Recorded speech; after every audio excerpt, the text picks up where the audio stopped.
আসসালামু আলাইকুম। আমি সুলতান বসনিয়া ক্যাম্পে আছি বর্তমানে। আল্লাহর রহমতে অনেক কষ্টের পর বসনিয়া ক্যাম্পে আসছি। এখানে মোটামুটি খাবার দাবার অনেক কিছুই ভালো। ইনশাল্লাহ আর 2 থেকে 3 দিন পরে গেমের জন্য রওনা হব, যেহেতু এখন বর্তমানে শারীরিক অসুস্থ। যদি ঠিক হয়ে যায় তাহলে আবার নতুন করে গেম স্টার্ট হবে। এই দেখেন, ক্যাম্পটা অনেক সুন্দর, অনেক বড় একটা ক্যাম্প। তবে এটা কি ক্যাম্প এখনো জানি না। বিভিন্ন দেশের লোক এসে এখানে থাকে।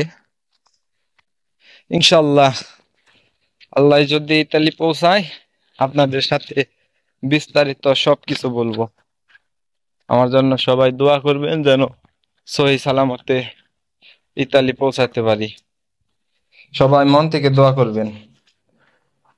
গেমের রাস্তা অত্যন্ত ভয়াবহ এবং কঠিন। যতটা সহজ মনে করছিলাম আসলে ওই রকম সহজ না, অনেক কঠিন আছে। তবে আমাদের ভুলের কারণেই আমরা এরকম কষ্ট করতে হয়েছে। সহজ গেম আছে, গেম 2 ধরনেরই গেম হয়। ট্যাক্সি গেম, যেটাতে কম হাঁটা লাগে, এবং ট্যাক্সি ছাড়া গেম। এই গেমে আপনাকে প্রচুর হাঁটতে হবে। আমি মনে করি এই গেমে আসা উচিত না।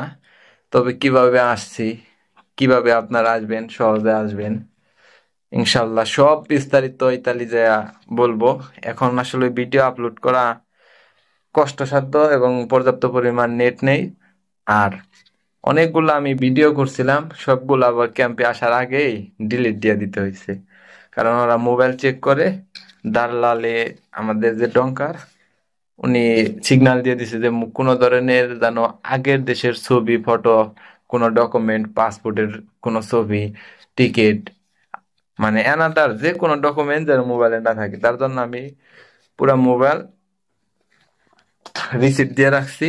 বর্তমানে আমার মোবাইলে কিছুই নাই, এবং সব ভিডিও রিমুভ হয়ে গেছে। যদি রিকভারি করতে পারি ইনশাল্লাহ গেমের রাস্তা কিরকম সেগুলা যদি রিকভারি করতে পারি আপনারা দেখতে পারবেন।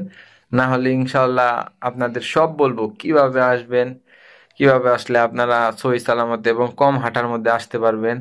আর আমাদের মতো ভুল করবেন না। আসলে ওই অল্প টাকা কখনো ভালো জিনিস পাওয়া যায় না। টাকা যেখানে বেশি অবশ্যই সেটা ভালো হবে।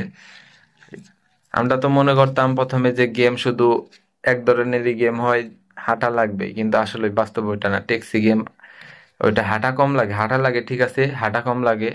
এবং ট্যাক্সি ছাড়া গেম, এটাই প্রচুর হাঁটতে হয় ভাই, প্রচুর হাঁটতে হয়। এই শালার পুতের দালালরা অনেক মিথ্যা কথা কয়, সিলেটি দালাল মাদার। নজুবিল্লাহ নজুবিল্লাহ আস্তাগফিরুল্লাহ। এই হালারা কি যে করছে, মানুষের জীবনের কোনো মূল্য দেয় না। এরা এরা মানুষের শরীরে, এদের কোনো মূল্য নাই। এরা টাকা পাইলে হয়, সামান্য কিছু টাকার জন্য ওরা এরকম করে মানুষের অত্যাচার করে। তবে আমার জন্য সবাই দোয়া করবেন।